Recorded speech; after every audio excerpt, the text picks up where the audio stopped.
pero que van a tener una morfología distinta a lo que encontramos en otras partes del cuerpo. A veces van a encontrar ganglios que van a estar agrandados, van a estar con un hilio bastante evidente, con una cortical bastante delgada, que va a estar dentro de la normalidad y que solo va a ser necesario dar un seguimiento a dicha adenopatía. Ahora, ¿cuáles van a ser los objetivos del día de hoy? Primero, vamos a revisar la anatomía de la axila. Recuerden, como en todas las clases, ya sabemos qué estructuras están compuestas en dicha sección y nos van a permitir ubicarnos en tiempo y espacio al momento de realizar la ecografía. Esto de aquí nos va a ayudar también a la clasificación de los niveles ganglionarios, ¿ya? Tanto nivel 1 como nivel 2 y como nivel 3. Los segundos que nos van a ayudar a diferenciar la morfología ganglionar, es decir, vamos a poder diferenciar la patología reactiva de la patología la inflamatoria de la metastásica de la linfomatosa y entre todas ellas ver sus características. Lo otro que también vamos a poder hacer es reconocer los criterios ecográficos que van a orientar hacia la benignidad o la malignidad. Recuerden, cada adenopatía tiene un criterio. Segundo, si ustedes notan o evidencian un ganglio que los deja con la duda, ¿ya? Primero coloquen Doppler, porque esa es otra cosa. A veces encuentran un ganglio, no le ponen Doppler y como no le pusieron Doppler al momento que están haciendo la ecografía con el paciente, se le inventan en el informe, le ponen vascularidad central, cuando en realidad el ganglio tenía vascularidad periférica. Pero no se olviden, siempre ante la duda, coloquen el flujo Doppler ante cualquier lesión. Segundo, tercero, si ustedes no logran identificar si el ganglio es un ganglio linfomatoso, si es un ganglio reactivo, inflamatorio, metastásico, por lo menos describan las características del ganglio.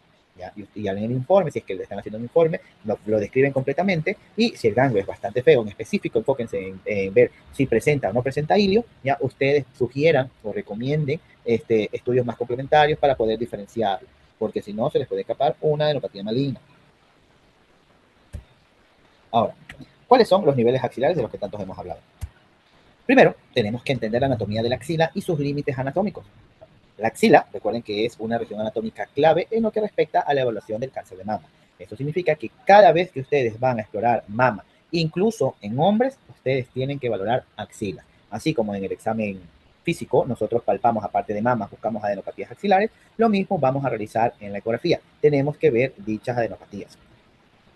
La axila va a tener varios límites anatómicos, ya los explicaron, si no recuerdo, nuestros compañeros. Ya vamos a tener en la parte anterior el músculo pectoral mayor y el músculo pectoral menor.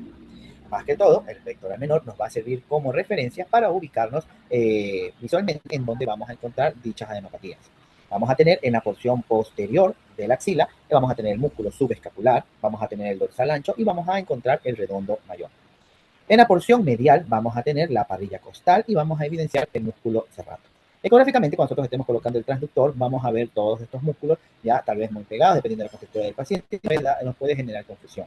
Ya cuando ustedes vean ecografía musculoesquelética, por lo menos cuando estén viendo el músculo subescapular, el diferencial del músculo redondo menor, el ancho, van a poder evidenciarlo más claramente.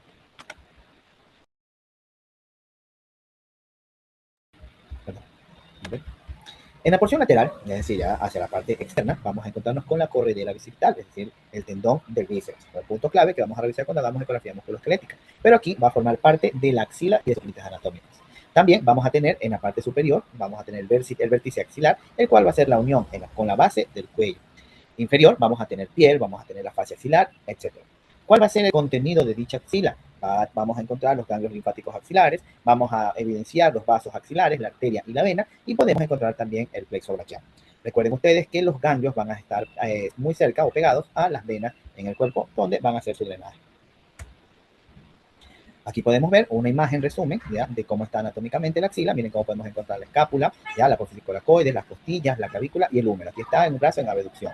Lo mismo podemos encontrar aquí podemos encontrar el tejido graso, vamos a encontrar el deltoides que va a recubrir la cabeza del húmero, ya vamos a ver el bíceps corto, bíceps largo, acá, bíceps corto, bíceps largo, vamos a ver el subescapular, ya, entonces vamos a ver todas las musculaturas que comprende la axila. ¿Sí ven? Por eso cuando ustedes coloquen el transductor, lo colocan longitudinal, transversal y van a ver un cúmulo de musculatura allí que puede llevarlos a la confusión. Mucho ojo cuando ustedes estén revisando. Ya. Recuerden que la ecografía nos va a ayudar a identificar estructuras axilares tanto en cortes transversales como en cortes longitudinales. Vamos a encontrar que hacia la parte anterior vamos a encontrarnos o toparnos con la sombra acústica que van a generar los músculos pectoral mayor y pectoral menor. En la porción posterior, nosotros vamos a encontrar los músculos subescapular, el músculo dorsal ancho, que se van a ver hipoescoicos, y en la porción medial vamos a encontrar las costillas, el músculo serrato anterior, y nos vamos a evidenciar todos estos grupos musculares con aspecto fibrilar y que van a estar paralelos a la parrilla costal. Lateralmente vamos a encontrar la corredera bicipital, vamos a ver que se encontrará hiperecogénica y podrán tener una sombra ósea posterior.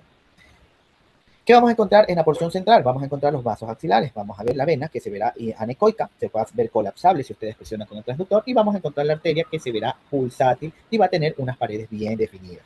También vamos a evidenciar los ganglios linfáticos como estructuras ovaladas, con corteza hipoecoica y con un hilio graso hipoecogénico.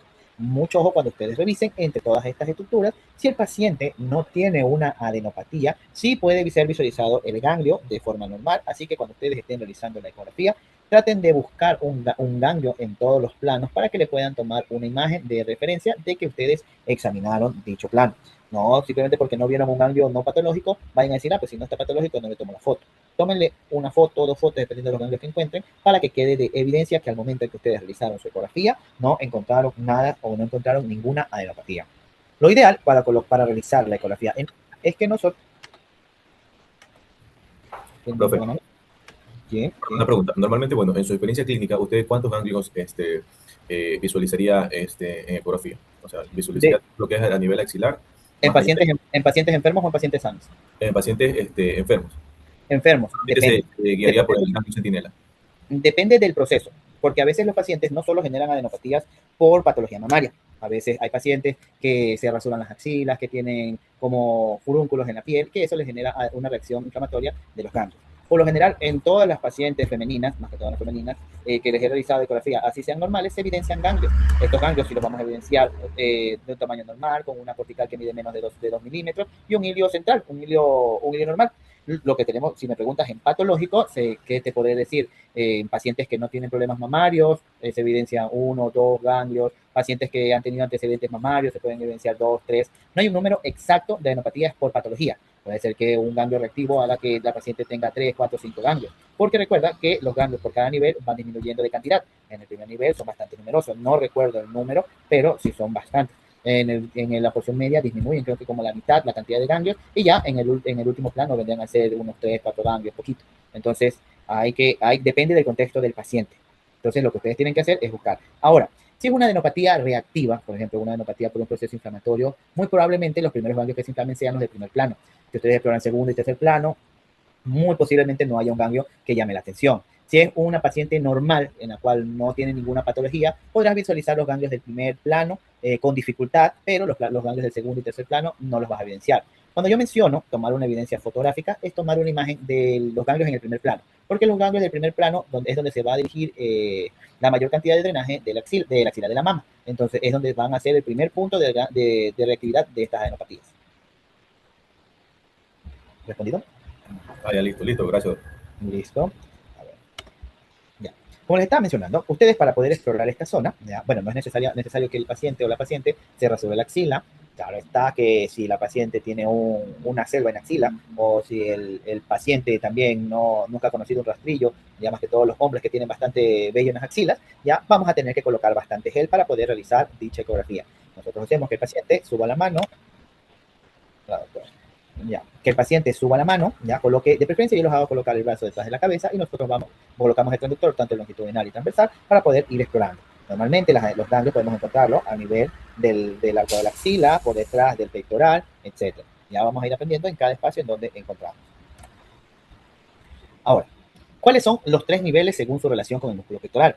Hay muchas clasificaciones de los ganglios axilares, cómo los van a estadificar, cómo los van a encontrar, pero esta es posiblemente una de las más fáciles. Es decir, es una clasificación entre niveles que simplemente nos va a permitir ubicar en dónde se encuentra cada ganglio linfático.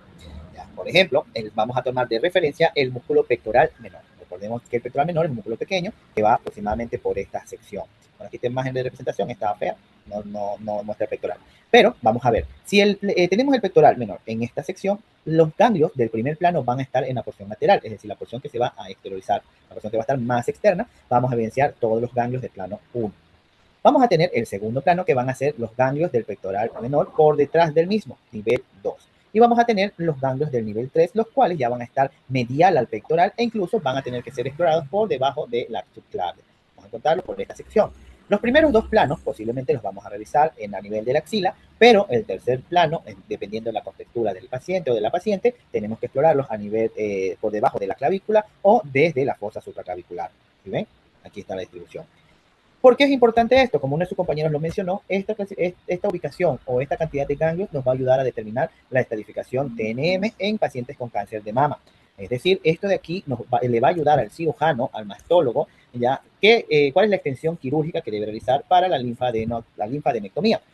Es decir, va a tener que conocer hasta dónde debe llegar la extirpación de los ganglios. Por eso es muy importante que cuando ustedes realicen ecografía sean muy finos y metódicos al revisar dichos planos. Porque si ustedes indican en su ecografía que no hay adenopatías en plano 2, plano 3, previo a la cirugía, y no le extirpan, y en realidad sí tenía adenopatías en plano 2 y una en plano 3, esa paciente, de nada habrá servido que se retire que se haga una mastectomía, de nada habrá servido que se retire las adenopatías del primer plano, si vamos a encontrar en segundo y tercer plano células que van a dañar a la paciente. Entonces, mucho ojo cuando ustedes vayan a realizar la ecografía y mucha responsabilidad. Entonces, no solo se confíen en que el cirujano va a ir y ya el cirujano que coja y saque todos los ganglios de la axila por si acaso. No, traten de ser bastante profesionales en este aspecto para que la paciente no corra riesgo su vida. Un momento.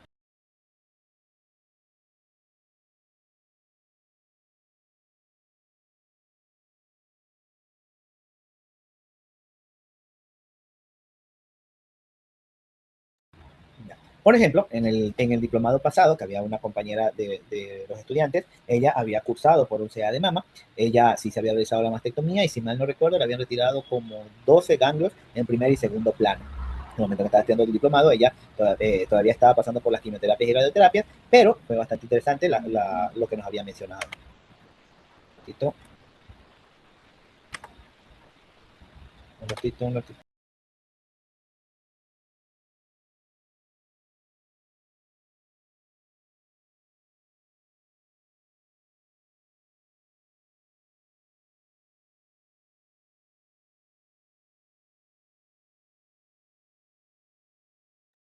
Ya, ahora sí.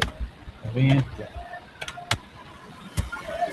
Ahora, vamos a revisar plano por plano. Miren aquí cómo está en esta imagen el músculo pectoral menor, desde la apófisis ya hasta que se extiende a las costillas.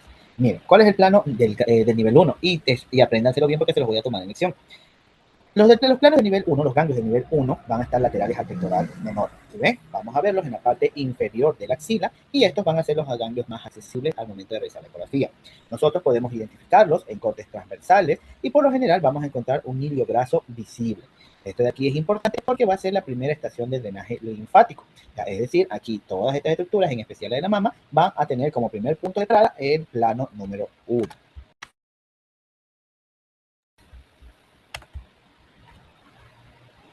De ahí tenemos el plano ganglionar número 2. Este de aquí vamos a encontrarlo por detrás del pectoral menor. Miren, aquí tenemos el pectoral menor y por detrás de este vamos a encontrar dichas adenopatías. ¿Qué vamos a hacer para poder ubicar en esta estructura? Vamos a tratar de inclinar el transductor para que el haz de ultrasonido sobrepase dicha estructura y podamos ver la porción posterior del pectoral menor. Si no pueden verlo de esa manera, pueden subir un poquito el transductor, ¿ya? Para que ustedes puedan visualizar a través del pectoral menor. Va a ser un poco más difícil que lo realicen, pero necesario. Estos de aquí también van a requerir que ustedes presionen el transductor. Claro está, tampoco van a apuñalar a la paciente con el transductor con tal de ver dichos ganglios. Esto es importante, la revisión de este plano ganglionar, porque si hay una progresión tumoral, esta es la segunda estación en donde lo vamos a encontrar. Tenemos el plano 3, vamos a encontrar los ganglios apicales o los ganglios subclaviculares. Ya este tipo de ganglios vamos a localizarlos mediales al pectoral menor y los vamos a evidenciar por debajo de la clavícula. Ecográficamente, estos de aquí van a ser de bastante difícil acceso e incluso el transductor lineal puede no llegar dependiendo de la contextura de la paciente. Podemos usar como alternativa el convexo, pero si nuestro equipo tiene una mayor profundidad, nuestro transductor lineal nos puede facilitar bastante la vista. ¿Qué es lo que tenemos que hacer? Es tratar de colocar el transductor en un ángulo oblicuo en la región infraclavicular o en la fosa supraclavicular. Por lo general, deberíamos de estar visualizando dichas adenopatías en relación con los vasos subclavios. Claro está que si nosotros vamos a valorar el plano 3, no vamos a pedir al paciente que tenga la mano detrás de la cabeza. Vamos a decirle al paciente baje el brazo y que gire la cabeza y podemos explorar en dicha sección. Esto es importante porque si nosotros evidenciamos adenopatías en esta sección, nos va a indicar que la paciente tendrá una enfermedad avanzada, por lo menos un N3 en la clasificación TNM. Ahora, vamos a verlos o vamos a evidenciarlos ecográficamente.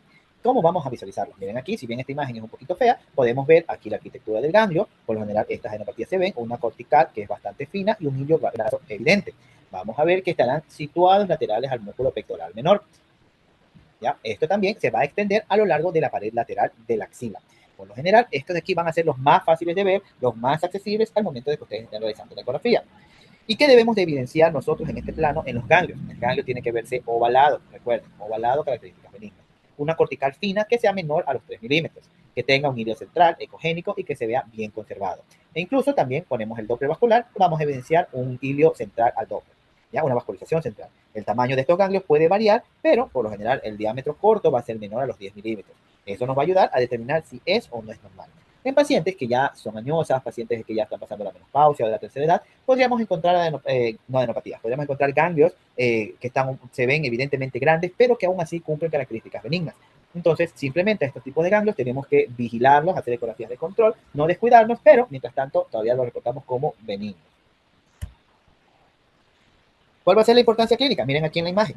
Miren cómo está aquí está adenopatía. Si bien esa es otra cosa que ustedes se van a topar en la práctica. Es decir, ustedes no van a ver que la cortical va a rodear completamente dicho ganglio. Ustedes van a verlo de forma riñonada, van a ver la cortical fina y van a ver el hilio. Miren, si ven, cortical, hilio, encontramos el ganglio. Aquí podemos ver otras adenopatías más pequeñas con las mismas características.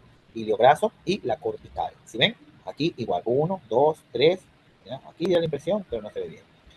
¿Cuál es la importancia clínica? El plano 1, como ya lo mencioné anteriormente, va a constituir la primera estación de drenaje linfático de la mama. Es decir, estos van a ser los primeros en afectarse cuando hay una metástasis de cáncer de mama.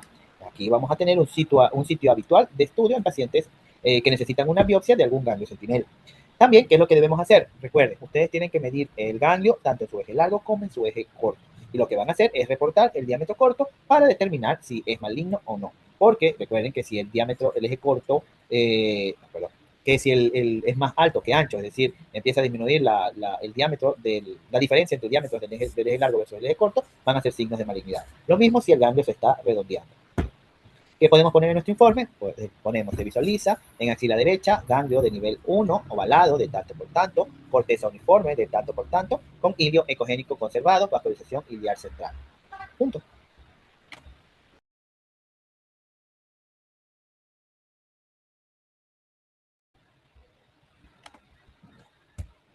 ¿Sí? ¿Sí están conectados? Uno, dos, tres, de ahí vienen los niveles del segundo plano. Vamos a encontrar los ganglios centrales. Aquí vamos a ver que estarán ubicados anatómicamente detrás del músculo pectoral menor. Esto también va a estar en proximidad a la vena y a la arteria axilar. Estos de aquí se van a ubicar en la porción media de la axila. Miren, por ejemplo, cómo evidenciamos aquí este ganglio. Miren cómo tiene aquí una cortical que aparenta estar engrosada. De hecho, está engrosada, mide 0.42. ¿Sí ven? Aunque hubiera medido de aquí para acá. Está más engrosada de la de acá. Aquí también vamos a ver, miren cómo el hilo está desplazado, de esta manera también encontramos el hilo desplazado, significa que tiene múltiples adenopatías posiblemente del proceso inflamatorio. Aquí podemos ver, en cambio, que tiene un ganglio con un engrosamiento focal de la cortical, miren aquí, ¿ya? Y vemos el Doppler que capta vascularización. ¿Cuáles van a ser las características ecográficas aquí? Recuerden, este de aquí va a ser menos accesible que el primer plano, va a requerir que ustedes presionen con el transductor y vamos a ver los ovalados. Tienen que tener una cortical delgada, menos de 3 milímetros, y tienen que verse un hilo ecogénico central presente, un flujo vascular también al Doppler. También, ¿cuál es la importancia clínica de esto? Recuerden que esta es la segunda estación de drenaje ganglionar en los pacientes que tienen cáncer de mama. Por eso es muy importante que ustedes revisen esta sección. La afectación de este espacio va a indicar la progresión tumoral más allá del nivel 1. Eso significa que se deben de incluirla cuando estén evaluando a realizar la linfadenectomía axilar. ¿Qué van a hacer la medición ecográfica? Igual que los otros ganglios, tienen que hacer medición del eje largo y el eje corto, ¿ya? Para poder establecer si tiene características de malignidad o no, o signos de sospecha. A veces nosotros podemos encontrar también en la práctica muchos ganglios en una sola sección. Podemos ver que de todos los ganglios va a haber ganglios con hilios centrales. En el mismo tiempo veremos otro ganglio que tendrá el hilio desplazado. Podemos ver imágenes anecoicas de ganglios que han perdido su hilio central. Entonces nosotros lo que tenemos que hacer es mencionar que estamos viendo múltiples adenopatías de distintas características, ¿ya? Y mencionamos, hacemos hincapié en el ganglio en tal plano que tenga las características malignas. Por ejemplo, se visualizan múltiples adenopatías de engrosamiento cortical con hilio desplazado, ya con vascularización central. Se evidencia adenopatía en plano 1 que no presenta hilo central o no se visualiza hilo central con morfología irregular, muy hipoecoico, con vascularización caótica, y lo clasifica para poder hacerle una biopsia.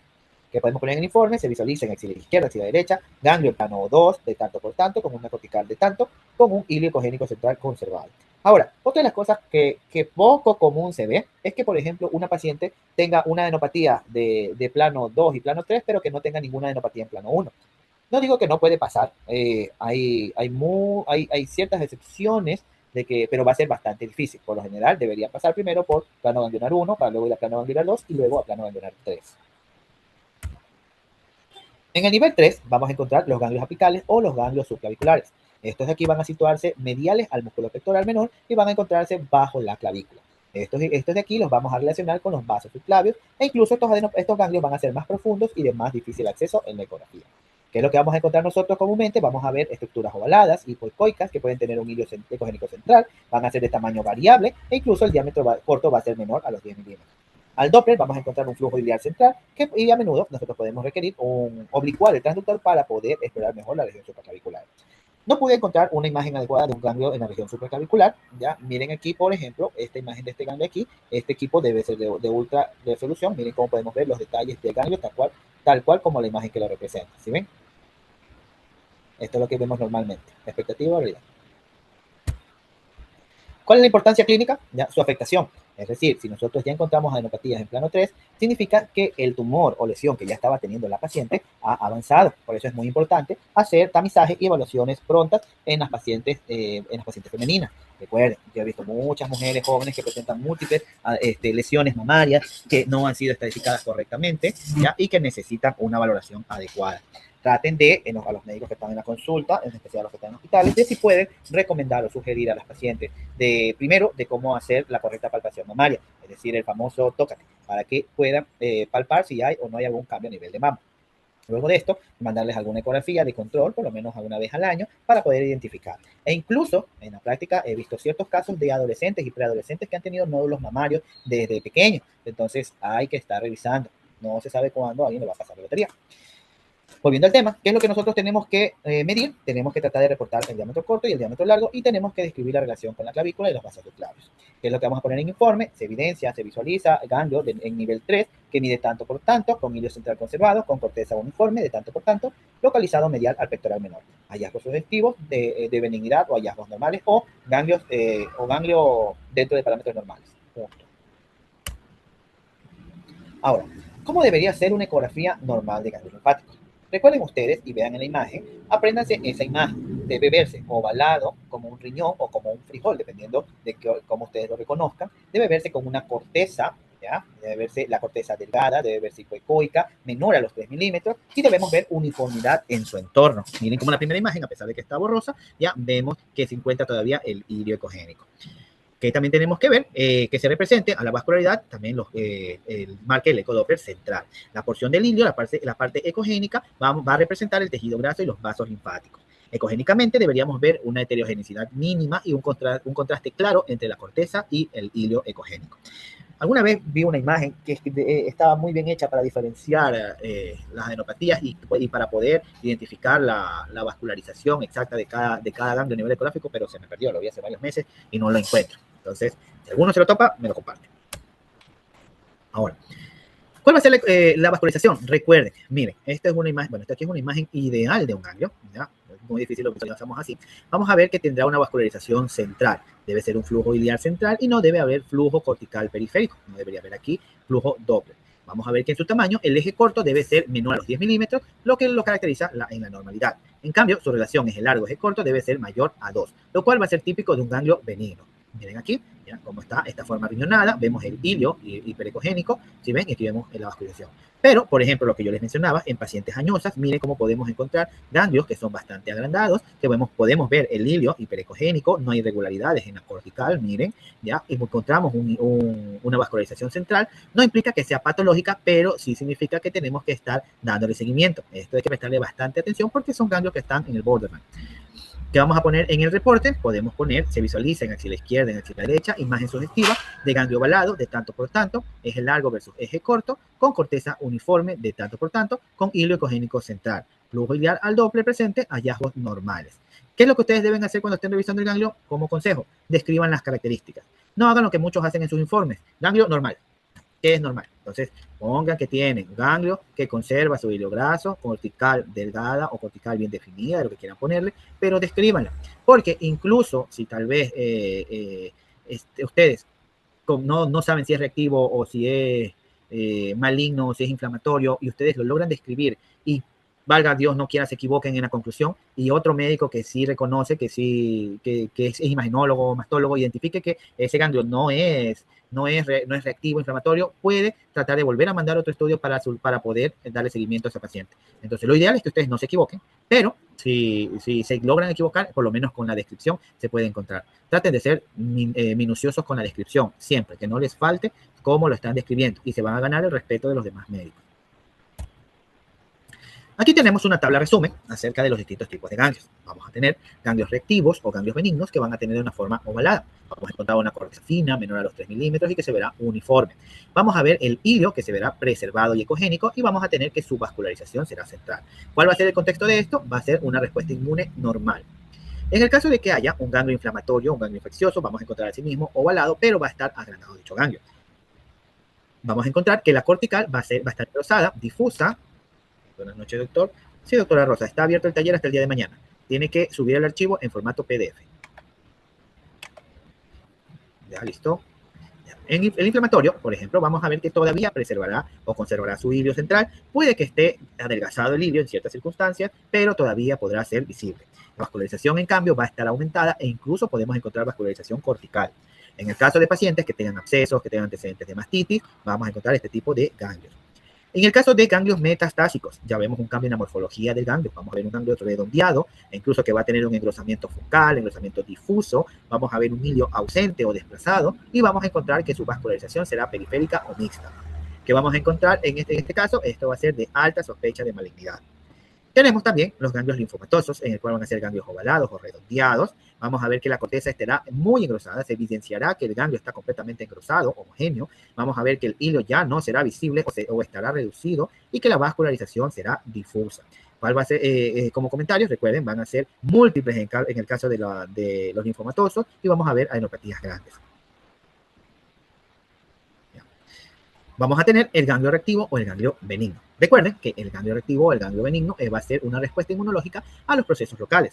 Por ejemplo, un paciente que tenga alguna infección leve, algún paciente que se haya vacunado, puede presentar dichas reacciones en estos ganglios. Vamos a ver un ganglio que tendrá su forma conservada, vamos a ver una forma ovalada, tendrá una cortical fina, uniforme, menor a los 3 milímetros, y vamos a tener un hilio ecogénico central que estará bien definido.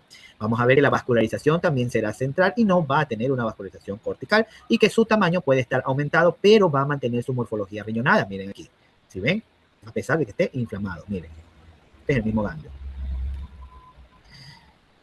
¿Cómo van a medirlo? Ustedes tienen que reportar el eje corto y el eje largo y la relación entre el eje corto y el eje largo sea mayor a 2 para que sea benigno. Es decir, nosotros dividimos el eje largo para el eje corto y eso tiene que dar un resultado mayor a 2. Si es menor a 2, tenemos alta sospecha. ¿Qué tenemos que hacer? Si nosotros encontramos que esta es una enopatía aislada, que tiene características benignas, podríamos encontrarlo en un paciente con un BRAF 2. Ahora, a partir de ahora, ustedes van a ver que en los ganglios se va a poner la categorización BRAF 2. La categorización no corresponde al ganglio, sino corresponde de en qué BRAF podríamos encontrarlo en el caso de patologías mamarias, por si acaso. ¿Ya? Recuerden que BRAF solo estadifica los nódulos mamarios y no entra al contexto de adenopatías. ¿Qué podemos tener como ejemplo de reporte? Podemos poner de evidencia ganglio axilar de tanto por tanto ovalado con una corteza uniforme de tanto por tanto con un hilo ecogénico central conservado, compatible con ganglio reactivo y aparte de los hallazgos de la mama, entra dentro del rango BRAF 2. Tenemos también el ganglio inflamatorio o el ganglio infeccioso. Por definición, van a ser ganglios que estarán aumentados de tamaño, pero por procesos inflamatorios. En el caso de pacientes que tengan mastitis, que tengan abscesos o incluso que haya casos de faringitis, aunque es muy raro que un ganglio se inflame por caso de una faringitis a nivel de axila. Vamos a tener que sus características ecográficas serán ovaladas, a veces agrandadas. Vamos a ver que su cortical será engrosada, incluso de forma difusa. Miren aquí el engrosamiento. Va a superar los 3 milímetros y vamos a tener un hilo ecogénico todavía central. Vamos a ver que si colocamos el Doppler tendrá un aumento del flujo Doppler, tanto iliar como cortical. ¿Cuál va a ser su tamaño? Tenemos que el diámetro corto va a ser mayor a los 10 milímetros, pero la morfología aún nos va a indicar que sigue siendo benigno. Vamos a reportar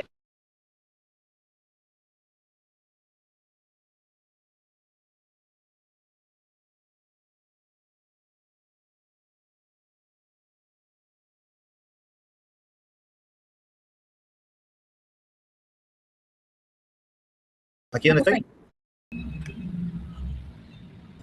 Estábamos en un ganglio inflamatorio infeccioso. ¿Aquí donde estoy? Ah, ya, perfecto. Entonces sí me escucharon. Ya, entonces, ¿qué es lo que tenemos que medir? Recuerden, tenemos que reportar el eje corto y el eje largo y tenemos que hacer una comparación con las adenopatías contralaterales. Por eso es muy importante que ustedes hagan la ecografía de ambas axilas.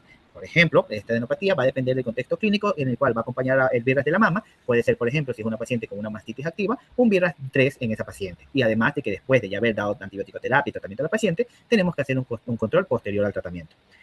¿Qué tenemos que poner en el informe? Por ejemplo, se visualiza en axila izquierda imagen sugestiva de ganglio ovalado con cortical difusamente engrosada de tanto por tanto, hilo ecogénico central, vascularización iliar y cortical aumentada, hallazgos sugestivos de ganglio inflamatorio o adenopatía inflamatoria. ¿No? Son las 9:01, 9:21, nos volvemos a conectar, vamos a tomarnos un receso. Doc, disculpe una pregunta. ¿Puede visualizar